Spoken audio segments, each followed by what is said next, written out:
Hello everyone, I hope you're having a great 3-day snow break, and I know Valentine's Day was 6 days ago, but it's February, and since it's the month of love, I still thought it was appropriate to talk about it.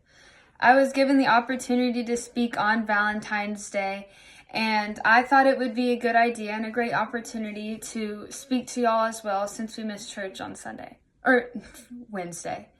Alright. So whether you love or hate Valentine's Day, there is no doubt it is a big deal in America. I mean, just look at the numbers. 192 is the average estimated amount an individual will spend on Valentine's Day, dollars.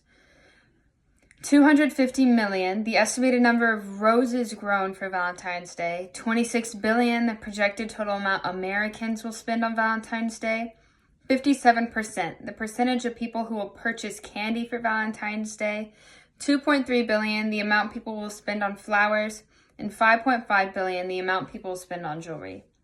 In addition, more than 9 million people were proposed on February 14th. And if you're a member of the club who sees Valentine's Day as SAD, or SAD, Single Awareness Day, you can even buy a card or treat for your pet or celebrate Galentine's Day. But even then, after the hundreds of pounds of chocolate have been gobbled and millions of cards have been exchanged and the billions of dollars spent, there comes the inevitable follow-up day known as February 15th or February 20th.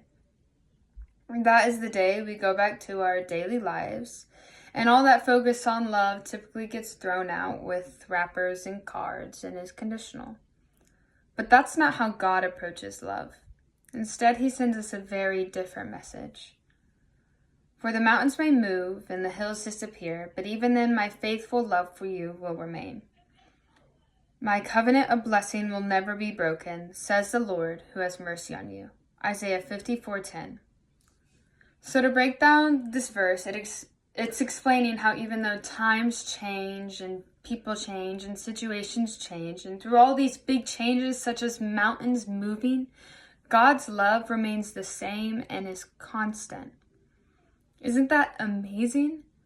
Long after the flowers have faded and feelings have waned, God's love endures beyond the foundations of the earth. That's because his love for us isn't centered in our beauty, our behavior, or even our love for him. God's love for us isn't dependent on us loving him. He just loves us.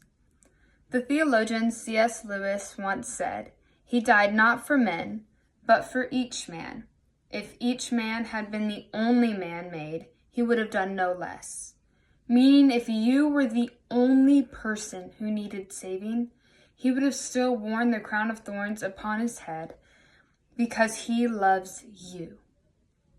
So, God's love flows from the unconditional affection and commitment of the Father's perfect heart. So let this Valentine's Day and the rest of the month not just be about the candy hearts and flowers you receive, but let it be a reminder of the greatest love there ever was, is, or can be. God's love for you. Thank y'all, and I hope y'all have a great rest of this snow break, and I hope this was good and a reminder of God's love. I love y'all. Bye-bye. Mwah.